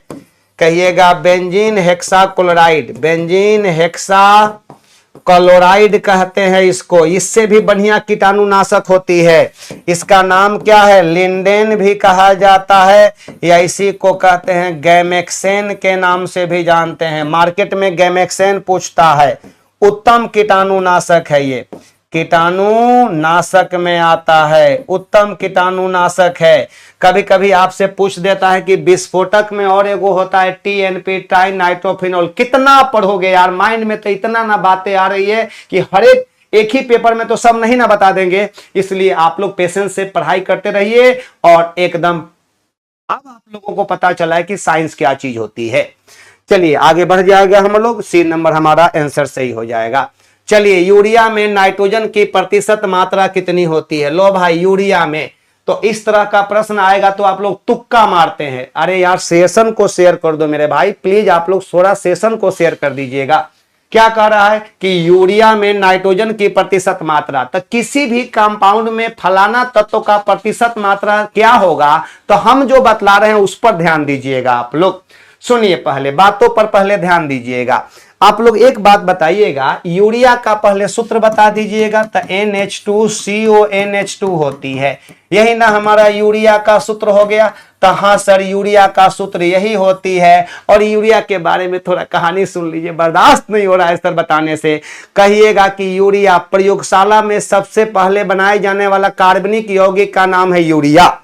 प्रयोगशाला में पूछेगा कि सबसे पहले बनाए जाने वाले कार्बनिक यौगिक का नाम क्या है? यूरिया। और इसको महान वैज्ञानिक बर्जेलियस साहब के शिष्य वोहलर साहब ने बनाया था, और उन्होंने अमोनियम साइनेट को डायरेक्ट गर्म कर यूरिया प्राप्त किया था।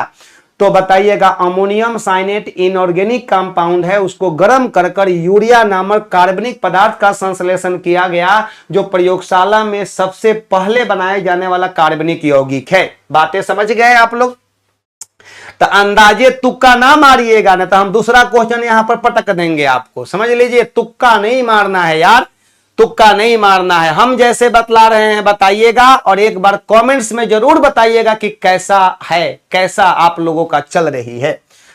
लीजिए देखिए, सबसे पहले तो इसका द्रव्यमान निकाल दीजिए। सबसे पहले आप लोग इसका द्रव्यमान निकाल दीजिएगा। तो एक नाइट्रोजन का होता है 14, लाइन से देखिए ना, 14 प्लस 2 और प्लस कितना 12, और प्लस हो जाएगा 16 प्लस कितना, फिर कहिएगा 14 और प्लस कितना, तो कहिएगा कि प्लस 2 हो जाएगा। सबका जोड़ दीजिएगा। तो ये 16 16 32 32 32 32 32, और उसके बाद में 32 33 34 34, और यहाँ पर हो जाएगा 34, और यहाँ पर देखिएगा आपका 34 और यहाँ देखिए 14 आदू 16, 14 दू 16, 16 और 12 कितना हो जाएगा? 16 हो गया, 12 हो गया, 16 हो गया और फिर कितना हो गया हमारा?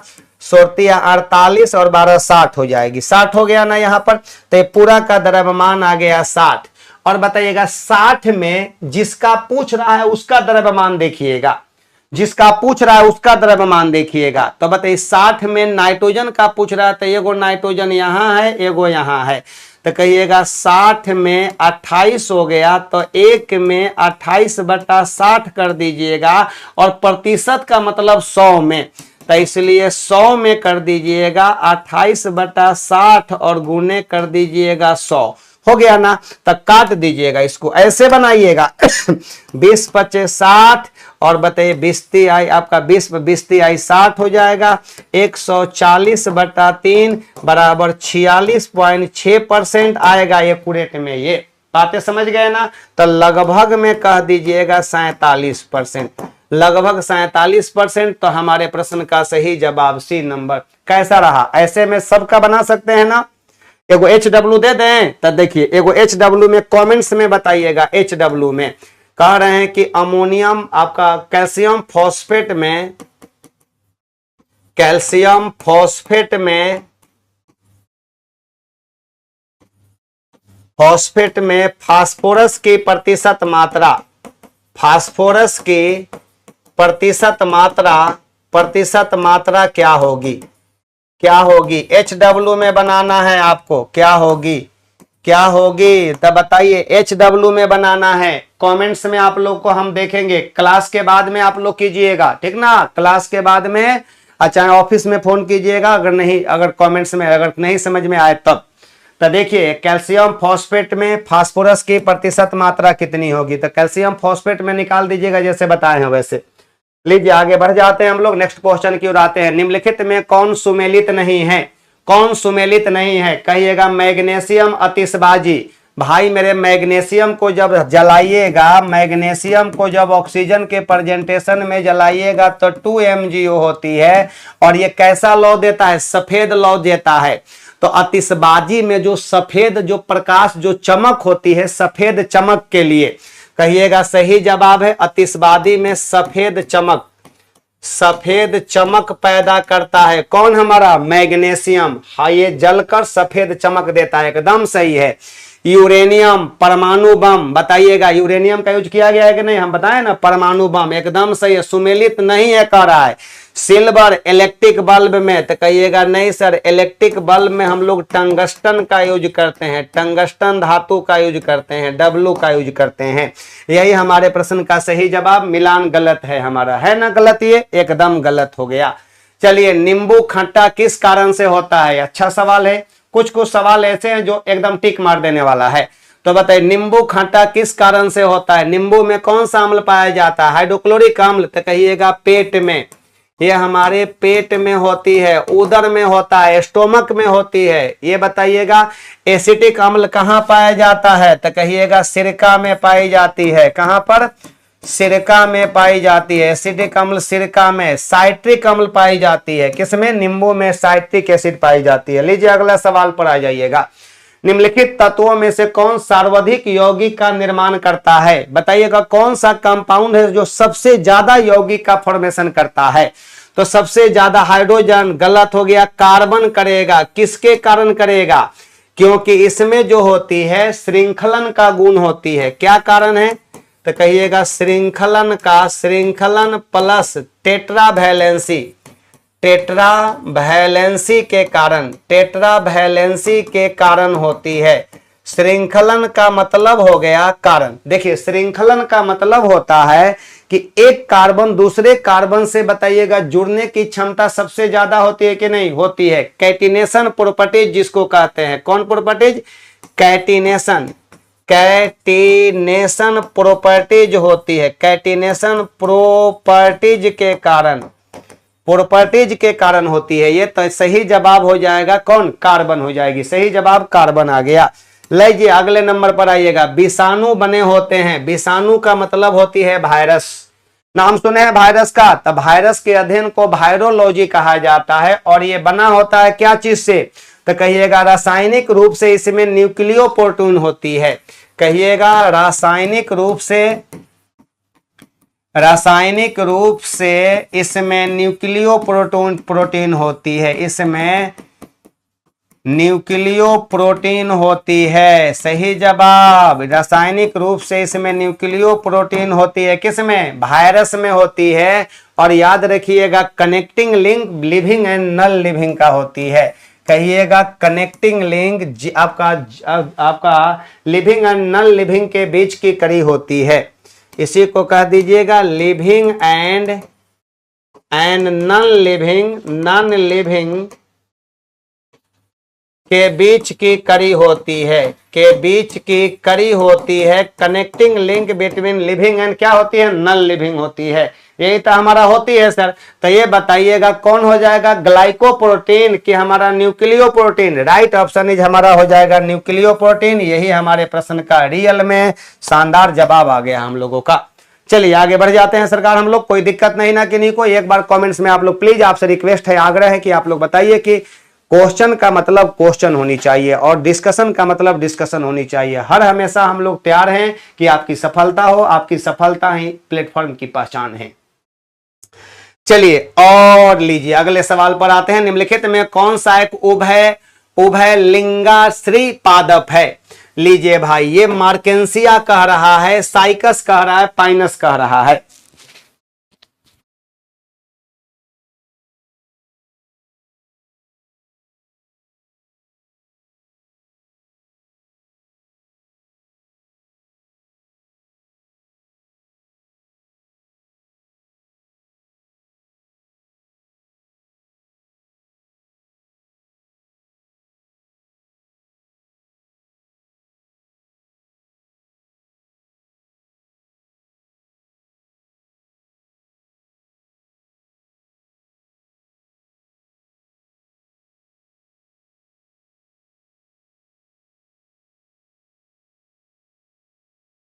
चलिए सर देखा जाए आपका निम्नलिखित में कौन सा एक उभय लिंगाश्री पादप है?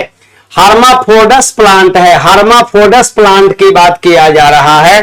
तब मार्केंसिया, तो कहिएगा मार्केंसिया। जब आप लोग पढ़ेंगे ना प्लांट किंगडम जब पढ़ेंगे तो वहां पर इस चीज का पता चलेगा।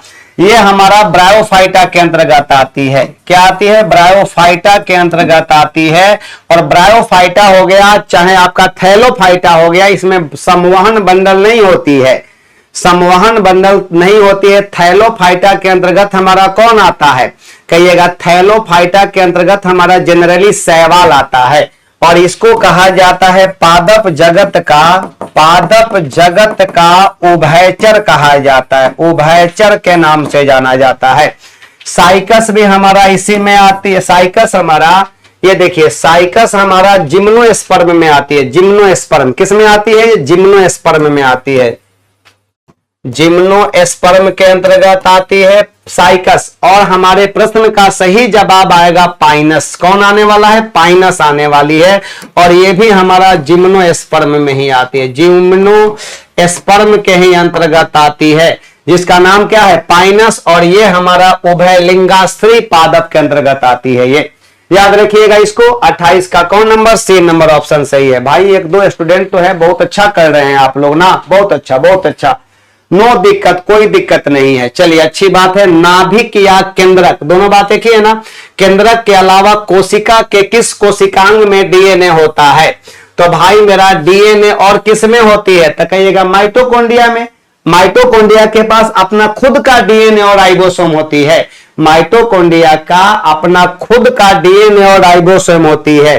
तो कहिएगा डीएनए एंड राइबोसोम खुद का होती है। राइबोसोम खुद का प्रोटीन का संश्लेषण ये करता है। कौन होगा आंसर? माइटोकॉन्ड्रिया हमारा होगा। गोल्गी उपकरण नहीं, तारक केंद्र नहीं, नहीं नहीं ये भी नहीं होगा। चलिए आगे बढ़ जाते हैं हम लोग। मां पौधों की भांति पौधा मिलता है, मां पौधों की भांति पौधा मिलता है।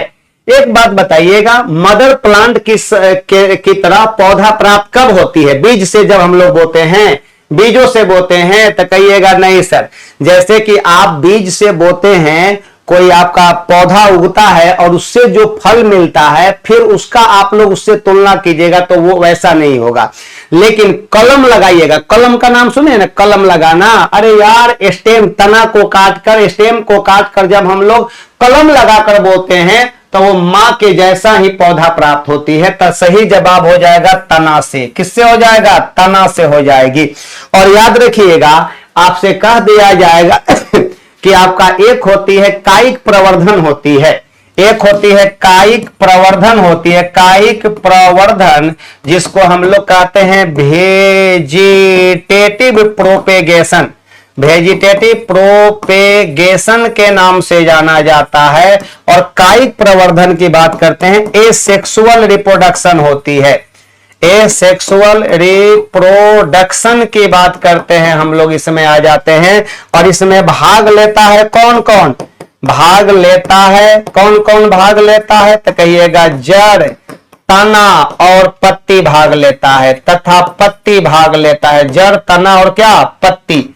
जड़, तना और पत्ती भाग लेता है। और पत्ती के अंतर्गत एग्जाम्पल में कहिएगा ब्रायोफिलम, ब्रायोफिलम होती है। ये बड़ी पूछता है, ये बारंबार पूछता है ये सवाल, ये सब ठीक ना, और बारंबार पूछता है, बारंबार पूछता है। चलिए देखिए, एक बात बताइए सर, अगर मैं डिस्कशन करा लूं तो कोई दिक्कत है क्या? कहीं से भी कोई दिक्कत होगा हमसे पूछिएगा। एक गाना सुने है ना, कोई सिकवा अगर हो, कोई शिकायत अगर हो, हमसे बोला करो, हम आपके सिकवा शिकायत को मैं दूर करूंगा। मैं आपके सिकवा आज तक 23 साल पढ़ाते हुए हुआ हमको सफल स्टूडेंट, सफलता लीजिए। जब मैं आया हूं आपको साइंस पढ़ाने के लिए, तो साइंस में आपको कोई दिक्कत नहीं होने देंगे हम, इतना मैं दावे के साथ कह रहा हूं। साइंस में भाई मैं आपको कोई दिक्कत नहीं होने दूंगा। जितना आप लोड लीजिएगा ना, उतना लोड लेकर हम चलते हैं। हमें, हमारे पास खजाना की कमी नहीं है। आपके पास खजाना रखने के लिए जगह है कि नहीं है, ये बताइएगा हमें। हमारे पास खजाना की कमी नहीं है, आपके पास खजाना रखने के लिए जगह है कि नहीं है, ये आप सोचिएगा आप लोग, ठीक है। हाँ चलिए आप बताइएगा। ये बातें हो गई क्लियर आपका। अगली बातों पर आते हैं। प्रकाश संश्लेषण के दौरान, फोटोसिंथेसिस के दौरान हरे पौधे अवशोषित करते हैं। तो बताइए हरे पौधे क्या अवशोषित करते हैं? CO2 लेते हैं। क्या लेते हैं? CO2 लेते हैं। तो लो भाई CO2 लेते हैं, सही बात है। प्रकाश संश्लेषण में प्लांट CO2 ग्रहण करते हैं। और बताइएगा CO2 ग्रहण करते हैं और हमें बाई प्रोडक्ट के रूप में ऑक्सीजन देते हैं। तो ऑक्सीजन हो गया। और बताइए क्या प्लांट्स हमारा CO2 को आपका उत्सर्जन भी करते हैं क्या? कभी कभी हाँ करते हैं, रात्रि के समय। कब करते हैं? रात्रि के समय। तो बताइएगा प्लांट्स का, चलिए भाई कहां है भाई, टॉपिक वाइज क्लास लाइए सर। आफ्ताब आलम जी टॉपिक वाइज क्लास आएगा। मैं आपके इस रिक्वेस्ट को मैं तहे दिल से लेता हूं मैं, ठीक ना। मैं लाऊंगा जरूर लाऊंगा मैं, ठीक ना। अब एक बात बताइएगा, प्लांट्स जो होती है CO2 का उपयोग कर अपना भोजन बनाता है। तो समझ लीजिएगा CO2 हो गया, H2O होता है। H2O कहां से आया भैया? नीचे से आया, जाइलम लाया ना ऊपर पत्तियों के पास। प्रकाश संश्लेषण में पत्तियां भाग लेती है ना। अब ये बताइएगा, यहां पर आप लोग कह देते हैं सनलाइट हो गया, और यहां पर सरकार क्लोरोफिल हो गया। क्या हो गया? क्लोरोफिल हो गया। और यहां पर अपना भोजन बना लिया, C6H12O6 हो गया। और ये जलवाष्प हो गया, प्लस हमारा ये क्या होती है? तो कहिएगा प्लस O2 मिल गया। अब ये बैलेंस कर दीजिए, बैलेंस है कि नहीं है। क्लोरोफिल का काम क्या है? प्रकाश ऊर्जा का अवशोषण करना, प्रकाश ऊर्जा का अवशोषण करने का काम करता है। यहां पर 6 लगा दीजिए और यहां पर 12 लगा दीजिएगा। तो यहां 6 लगा दीजिए, 6 लगा दीजिए। देखिए तो बैलेंस हुआ कि नहीं? हीट और ट्रायल मेथड से बैलेंस कीजिए आप लोग। देखिए कार्बन इधर को है 6 गो है, इधरों कार्बन 6 गो है। हाइड्रोजन देखिए 12 गो यहाँ है, 12 गो यहाँ, 24 गो, 12 दूना 24 गो। ऑक्सीजन 12 गो यहाँ पर और 12 गो यहाँ, 24 गो। 6 गो यहाँ पर और यहाँ पर 6 गो यहाँ पर, 6 6 12 और 12 24। ये बताइएगा, ये बाई प्रोडक्ट के रूप में ऑक्सीजन देता है। जलवाष्प हुआ, ये भी इसका बाई प्रोडक्ट होता है। तो बातें समझिए आप लोग।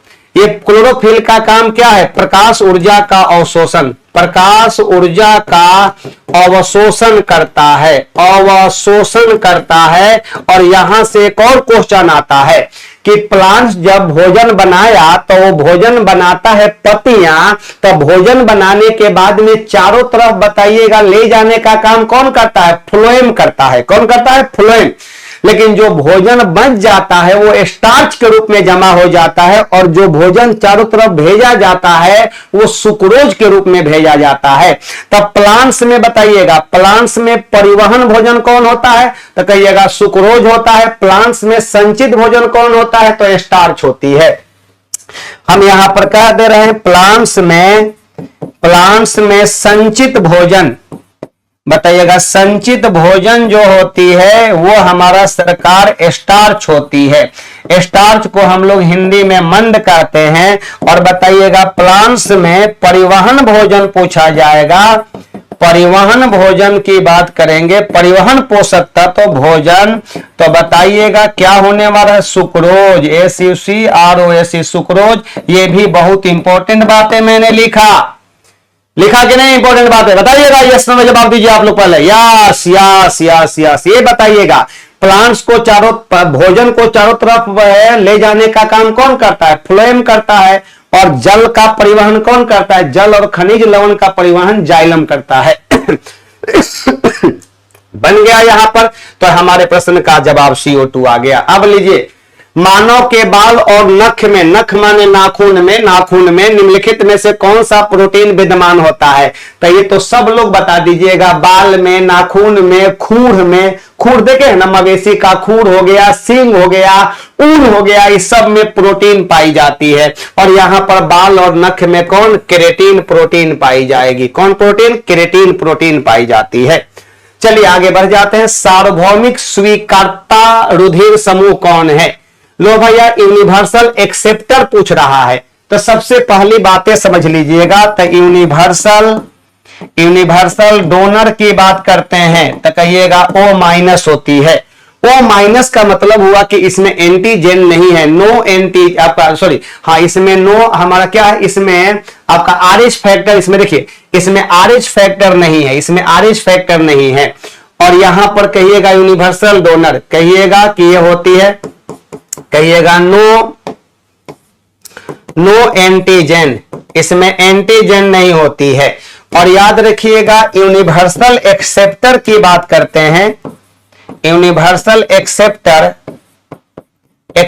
की बात करते हैं तो कहिएगा AB पॉजिटिव होती है। और इसमें कहिएगा नो एंटीबॉडी, नो एंटीबॉडी, इसमें एंटीबॉडी नहीं होती है। तो क्या पूछ रहा है? यूनिवर्सल एक्सेप्टेबल में हमारा AB आ जाएगा। क्लियर? That's all. क्लियर हो गया ना सर? एकदम से ही जवाब हो गया। नेत्रदान में दाता की, अगर आप कोई फलाना बाबू कहता है कि हमारा आंखवा दान में दे दी है भैया, हमारा आंख दान में दे दी है, फलाना बाबू कहत हथिन कि हमारा आंख दान में दे देवे के बाद, तो फलाना बाबू जब मर गई हथिन या आप मरे वाला हथिन, तब बताइए कि क्या हम लोग ओकर आंखवा निकाल कर ओकरा आंख में लगा देते हैं जो अंधा आदमी है? ना। कहिएगा नेत्र प्रत्यारोपण में कॉर्निया भाग लेता है। कौन भाग लेता है? कॉर्निया भाग लेता है। और मानव नेत्र 3 परत का होता है, जिसमें सबसे बाहरी परत को कहा जाता है स्क्लेरोटिक कहते हैं। वो आगे आकर एक उठे हुए भाग की तरह दिखाई देता है, जिसको कॉर्निया कहा जाता है। और कॉर्निया को ही हम लोग स्वच्छ मंडल कहते हैं। कौन मंडल? तो कहिएगा स्वच्छ मंडल के नाम से जाना जाता है, और यही भाग लेता है। सही जवाब कॉर्निया मिल गया। रेटिना, रेटिना जो होती है, इस पर किसी वस्तु का प्रतिबिंब बनता है। रेटिना पर क्या बनता है? प्रतिबिंब बनता है। कैसा बनता है? तो कहिएगा वास्तविक बनता है, उल्टा बनता है। वास्तविक और उल्टा, लेकिन हमारा खोपड़िया जो है ना, उस उल्टा प्रतिबिंब को सीधा कर दिखलाता है। समझ गए बात? एकदम समझ गए। लीजिए अगले नंबर पर आते हैं। जब एक जीन 2 या 2 से अधिक, जब एक जीन क्या है? तो कहिएगा DNA के खंड को जीन कहा जाता है। DNA के खंड को क्या कहा जाता है? जीन कहते हैं। DNA का खंड बराबर क्या कहलाता है? जीन कहलाती है। कहां होती है? क्रोमोजोम के ऊपर होती है। जीन कहां होती है? क्रोमोजोम के ऊपर होती है। और बताइएगा एक जीन दो या दो से अधिक विभिन्न लक्षणों को एक साथ नियंत्रित करता है। सही जवाब। यह तथ्य क्या कहलाता है? इसी को तो हम लोग कहते हैं आपका बहुप्रभाविता कहते हैं। इसी का नाम है बहुप्रभाविता के नाम से जाना जाता है। ये रहा जवाब, ये रहा आपका जवाब बी नंबर। लीजिए ये भैया करंट का क्वेश्चन आ गया है। किस देश ने भारत को आपका स्पुतनिक भी कोविड वैक्सीन का निर्यात किया? चलो भाई बता दीजिए आप लोग बताइए। करंट टाइप का क्वेश्चन है, करंट अफेयर्स टाइप का क्वेश्चन है। कौन आने वाली है? अरे 36 का बताइए भाई आफ्ताब जी, 36 का बताइए। आपका मुकेश से आपका मुकेश यादव हो गए हमारे। ये लीजिए भाई, ये आपका आ गया कौन आ गया? अभय कुमार गुप्ता हो गए। क्या जी अभय जी, समझ में आ रही है? कोई दिक्कत नहीं ना? हाँ रूस एकदम सही जवाब है, रूस होगा, रूस। लीजिए अगला है ल्यूकेमिया। ल्यूकेमिया क्या है? एक प्रकार का कैंसर है, ब्लड कैंसर होती है। ब्लड कैंसर में क्या होती है? अनकंट्रोल्ड सेल डिवीजन होती है। और समझ लीजिए बात, ब्लड कैंसर हमारा ल्यूकेमिया जो होती है, WBC की संख्या जब अनकंट्रोल रूप से बढ़ने लगती है, जब WBC की संख्या अनकंट्रोल रूप से बढ़ने लगती है तो यही बीमारी होती है, जिसका नाम क्या है? जिसका नाम हो गया हमारा ल्यूकेमिया, जिसको ब्लड कैंसर कहा जाता है। कौन कैंसर? ल्यूकेमिया का मतलब होती है ब्लड कैंसर होती है। इसमें WBC की संख्या जो होती है अनकंट्रोल तरीके से बढ़ने लगती है। सर जी थोड़ा सेशन को शेयर तो कर दीजिए आप लोग। तो कहिएगा अस्थि कोशिकाओं की संख्या में असाधारण बढ़ोतरी, एबनॉर्मल इंक्रीजमेंट होती है। आपका अनकंट्रोल सेल डिवीजन माने कि आपका पेपर का, हाँ सही बात है, प्लेटलेट संख्या में नहीं कि श्वेत, हाँ WBC की संख्या में अनकंट्रोल्ड वृद्धि हो जाती है, यही इसका कारण बनती है। अब जब WBC की संख्या बढ़ती है तो ऑलरेडी RBC की संख्या में कमी आती है।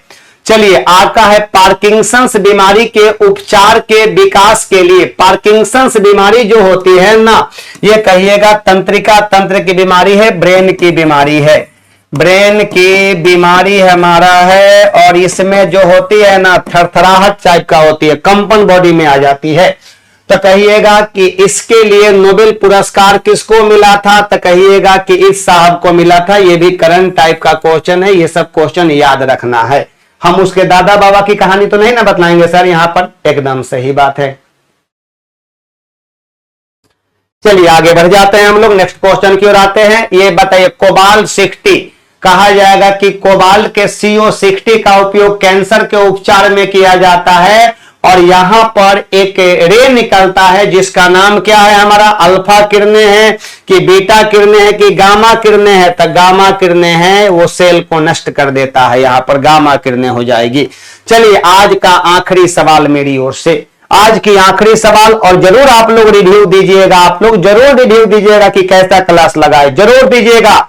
क्लास के बाद, अभी नहीं, क्लास के बाद कमेंट्स में जरूर रिव्यू दीजिएगा। आपसे आग्रह है, निवेदन है कि कैसा क्लास लगा आप लोगों का। विश्व में उत्पादन किया गया प्रथम शाकनाशी कौन है? जो आपका शाकनाशी, जैसे हम लोग खेत में हम लोग क्या गेहूं उपजाते हैं, उसमें बन गेहूं हो जाता है। बन गेहूं का नाम सुने हैं आप लोग? जैसे कि उसमें जो आपका गेहूं के बदले जो खरपतवार है वो उग जाता है, तो हम लोग किसका छिड़काव करते हैं? हम तो भैया छिड़काव कैले ही, हम तो छिड़काव कैले बानी। ओकर नाम का बा 2,4-D नाम बा। तब बताइएगा विश्व में उत्पादन किया गया प्रथम शाकनाशी कौन होती है? हर्बिसाइड में कौन आता है? तो 2,4-D आती है। यही हमारे प्रश्न का जवाब हो गया। और ये सब का सब कैसा पदार्थ है? कहिएगा वातावरण में लंबे समय तक बना रहता है, ये खत्म नहीं होती है, इसलिए पर्यावरण के लिए खतरनाक होती है। ये पर्यावरण के लिए क्या है? खतरनाक होती है। और एक बार जरूर आप लोग हमें कमेंट्स में बताइएगा कि कैसा क्लास लगा। एक हम आपको HW भी दिए हैं, प्लीज आप लोग जरूर बतलाइएगा। सर साइंस का मतलब भी झकझोर कर पढ़ना होता है, साइंस को झकझोर कर पढ़ाई कीजिए। आप लोग के लिए एक बैच भी हम लाएंगे, सर से रिक्वेस्ट करेंगे कि एक बैच भी सर लाया जाए, साइंस एनसीईआरटी का बैच लाया जाए। एनसीईआरटी हमसे पढ़िए तब पता चलेगा कि क्या होती है एनसीईआरटी, कैसे पढ़ाई होती है एनसीईआरटी की। एनसीईआरटी को तोड़ कर नहीं रख दिया जाए तो मेरा नाम भी नहीं शैलेंद्र कुमार। चलिए भाई, ओके बाय, थैंक यू सभी को मेरा नमस्कार नमस्कार नमस्कार। फिर हम मिलते हैं आपसे कल के सेशन में, फिर से मिलते हैं। डेली आप लोग का ये चलता रहेगा क्लास, तब तक के हम आपसे इजाजत लेते हैं। Thank you thank you thank you. Nice session nice session. अभी नहीं, आप लोग क्लास के बाद कमेंट्स कीजिएगा। Thank you.